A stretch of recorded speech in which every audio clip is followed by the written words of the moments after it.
Hello student, my name is Nandini. स्वागत है आप सभी का एक बार फिर से हमारे इस न्यू करंट अफेयर सेशन में। आज के सेशन में हम बात करेंगे प्रधानमंत्री मोदी जी की रूस यात्रा के बारे में।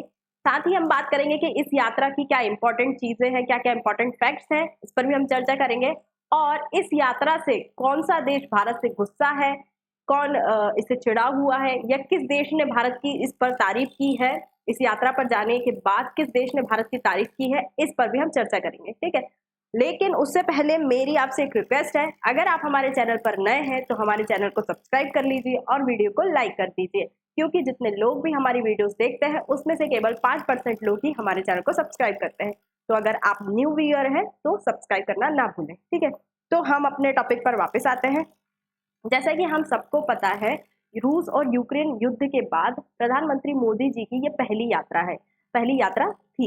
इस यात्रा में प्रधानमंत्री मोदी जी का रूस के द्वारा बहुत ही अच्छे तरीके से स्वागत किया गया। साथ ही प्रधानमंत्री मोदी जी वहाँ के जो राष्ट्रपति हैं व्लादिमीर पुतिन, उनसे भी उन्होंने मीटिंग की और कई मुद्दे, कई विषय हैं उन पर दोनों देशों के बीच आम सहमति बनी और चर्चा हुई। ठीक है, साथ ही जो उसके द्वारा प्रधानमंत्री मोदी को order of the saint Andrews apostle जो अवार्ड है उससे सम्मानित किया गया। क्यों सम्मानित किया गया? क्योंकि जो दोनों देश हैं, रूस और इंडिया, इन दोनों की दोस्ती को बढ़ाने के लिए, उसको मजबूत करने के लिए प्रधानमंत्री मोदी जी ने क्या क्या प्रयास किए हैं, क्या योगदान दिया है, उन योगदान की, उन प्रयासों का सम्मान करने के लिए ये जो अवार्ड है उन्हें दिया गया है। ठीक है, ये जो अवार्ड है वो बहुत ज्यादा खास है। क्यों? क्योंकि ये लगभग 326 साल पुराना अवार्ड है और ये रूस का सर्वोच्च नागरिक सम्मान इसको माना जाता है। और इस अवार्ड को देने के लिए रूस ने पहले 2019 में ये घोषणा कर दी थी कि वो प्रधानमंत्री मोदी जी को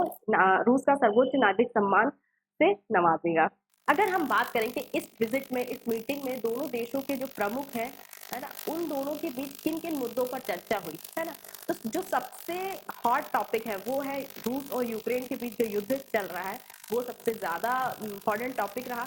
ठीक है, दोनों ने इस पर चर्चा की। साथ ही इस जो युद्ध में हमारे देश के जो नागरिक फंसे हुए हैं, भारतीय फंसे हुए हैं, उन्हें कैसे, मतलब उन्हें कैसे वहां से निकाला जाए, कैसे रूस से निकालकर भारत भेजा जाए, इस युद्ध से निकालकर, इस पर भी दोनों देशों के बीच चर्चा हुई। साथ ही जो व्यापार है ना, व्यापार के संबंध में भी चर्चा हुई और दोनों देशों ने ये लक्ष्य रखा कि दोनों देशों के बीच जो व्यापार साझेदारी है उसको लगभग, दोनों देशों के बीच जो व्यापार साझेदारी है वो लगभग 100 अरब डॉलर तक पहुंचनी चाहिए। इस प्रकार का लक्ष्य दोनों देशों के द्वारा रखा गया। साथ ही कृषि, खाद्य उर्वरक और सबसे इम्पोर्टेंट परमाणु ऊर्जा से संबंधित दोनों देशों ने चर्चा की। अब लेकिन कौन सा ऐसा देश है जो इस यात्रा से चिढ़ा हुआ है ना, बहुत ज्यादा बौखला गया है?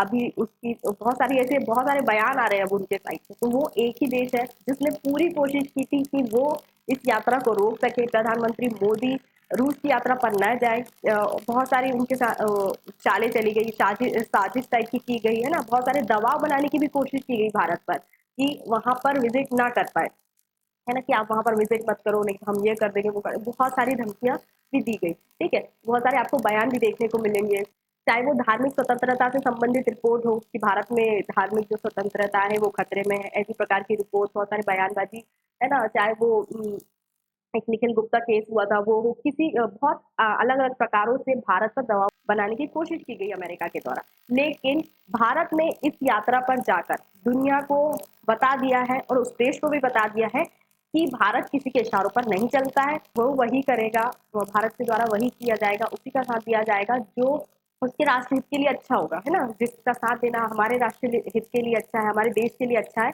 हम उसी का साथ देंगे। क्यों? क्योंकि जब भारत और पाकिस्तान का युद्ध हुआ था, कारगिल युद्ध हुआ था, तो रूस ही था जिसने भारत का साथ दिया था। लेकिन अमेरिका से जब हमारे जो उस टाइम के जो प्रधानमंत्री थे अटल बिहारी वाजपेयी थे, उन्होंने कहा कि हमें जो दुश्मन वहां पर चोटी पर चढ़े हुए हैं कारगिल युद्ध में, उनकी लोकेशन चाहिए। तो अमेरिका ने वो लोकेशन देने तक मना कर दिया था, है ना। तो उस टाइम पे उस मुश्किल की घड़ी में हमारे देश की सहायता किसने की? रूस ने की, है ना।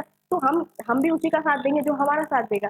लेकिन इससे अमेरिका बहुत ज्यादा बौखला गया है, दोनों देशों की मीटिंग हो गई।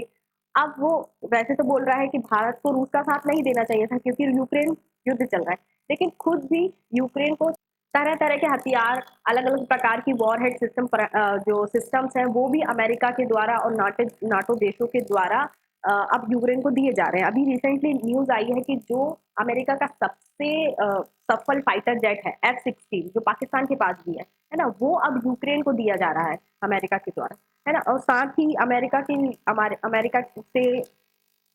अमेरिका ने ये भी कहा है कि भारत ने बहुत गलत टाइम चुना है रूस जाने का, क्योंकि अभी युद्ध चल रहा है।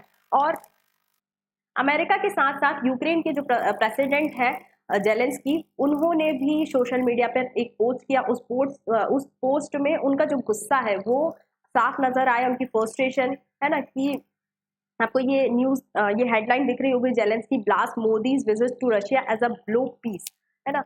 मतलब कि ये पीस के लिए एक झटका हो सकता है। उनका कहना है कि जो विजिट हुई है इंडिया की रूस में, ये पीस के लिए या शांति के लिए एक झटका हो सकता है, विश्व शांति के लिए। तो ऐसे शब्दों का प्रयोग उन्होंने भारत के खिलाफ किए।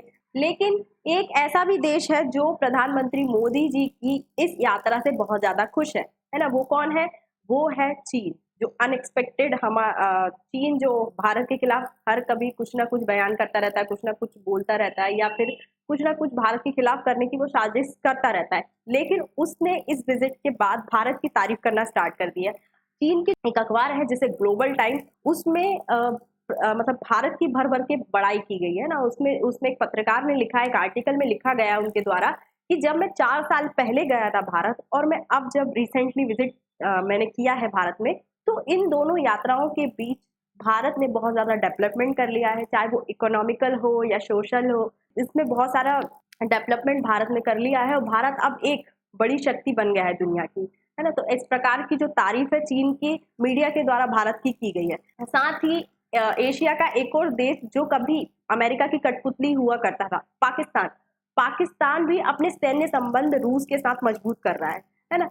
तो अब इन सारी स्थितियों को देखकर अमेरिका का चिढ़ना थोड़ा लाजमी है ना, क्योंकि कोई भी देश एशिया का उसकी बातें नहीं मान रहा है।